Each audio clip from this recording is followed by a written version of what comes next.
Mayadhal daw, good day Buksuwans, the Philippines, and the world. Welcome to BotanikaTalks, a podcast series of Bukidnon State University. I am Dr. Leslie Casas Lubos, botanist, professor, and director of the Buksu Botanical Gardens and Herbarium. Tourism takes many forms, but in the case of Malaybalay City, it is deeply rooted in nature. Its cool climate, forested mountains, and breathtaking landscapes that offer both beauty and balance. In this episode, we explore how the environment and the natural resources shape Malaybalay's identity as one of the country's emerging ecotourism destinations, and how protecting these ecosystems is essential to sustaining tourism for generations to come.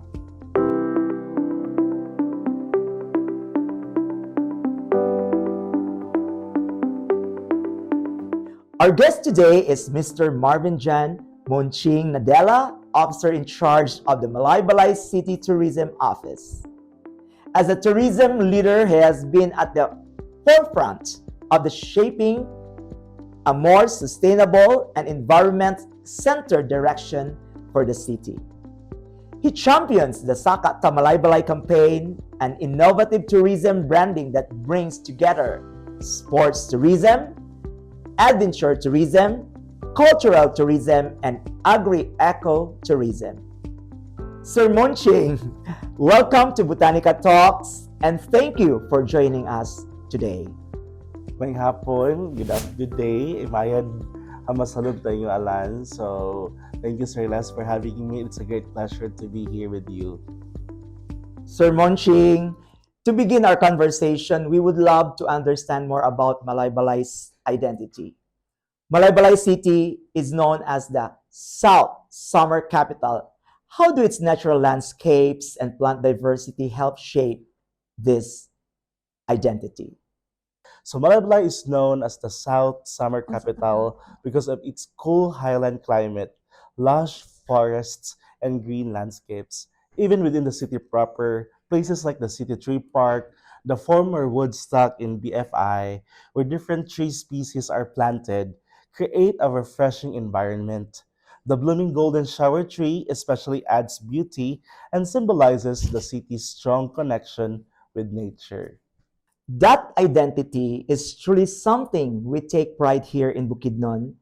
Building on that, Sir Monching, may we kindly explore the role of our natural resources? What role do native plants and forest ecosystems in Malaybalay City play in attracting ecotourists?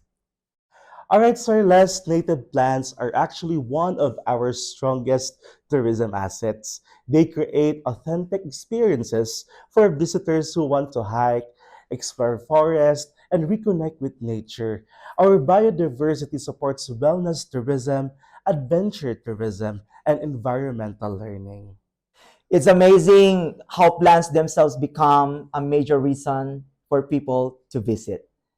For our listeners who may be planning to visit Malaybalay City, Bukidnon, Philippines, can you share some plant-rich destinations such as mountain trails, forests, or protected areas that tourists should explore? Alright, Sir Les, we do have a lot here in Malaybalay, a plant-rich destination to visit. For example, we have the famous Mount Dulang-Dulang, the second tallest mountain in the Philippines, which has rich mossy forests and endemic species. Another is the Mount Quiamo, known for its native pitcher plants, and I believe that this is one of the mountains known for research. And of course, within the city proper, we have the Woodstock, or formerly known as the BFI. The City Tree Park is an accessible green space showcasing various planted species. We also highlight indigenous grasslands where sudsud grass used in traditional weaving by Gamaba awardee by Bae Marafe Ganahon naturally grows. So these are located in Dalwangan and in Patpat. I'm sure many of our listeners are already taking notes on where to go. Sir Monching, aside from promoting destinations, awareness is also very important. How does the City Tourism Office promote the importance of plant conservation among tourists and local visitors? All right, Sir Les, our office promotes conservation by integrating environmental storytelling in our tours, festivals, and promotional campaigns. Visitors are encouraged to appreciate not just the scenery, but also the ecological value behind it. This is very important, especially in shaping responsible travelers. In relation to that, we would also like to understand the bigger picture. What efforts are being made to include plant conservation and biodiversity protection in tourism development plans? That's a tough question to answer, Sir Les. However, in our tourism development plans, we always consider sustainability. This includes protecting forest areas, promoting eco friendly tourism circuits, and enhancing urban green spaces like parks and botanical zones. It's good to know that conservation is integrated into planning, not just an afterthought. We also recognize the important role of local communities. Sir Munching, how are communities involved in protecting and promoting plant diversity while also benefiting from tourism? All right, sir. So communities play a very important role. Many locals serves as a guide, a cultural interpreters and producers of plant-based crafts. This ensures tourism supports both conservation and livelihood. This shows that tourism can truly be inclusive and community centered. Sir Munching, considering Malaybalay's proximity to one of our most important protected areas, Malaybalay is near the Mount Kitanglad Range Natural Park. How does this support both conservation and tourism in the city? Sir Les, being near the Mount Kitanglad Range Natural Park is a huge advantage. It protects biodiversity while allowing regulated trekking and research tourism, showing that conservation and tourism can coexist. That is one of our most important ecological treasures here in Bukidnon. With increasing tourist arrivals, sustainability becomes even more crucial.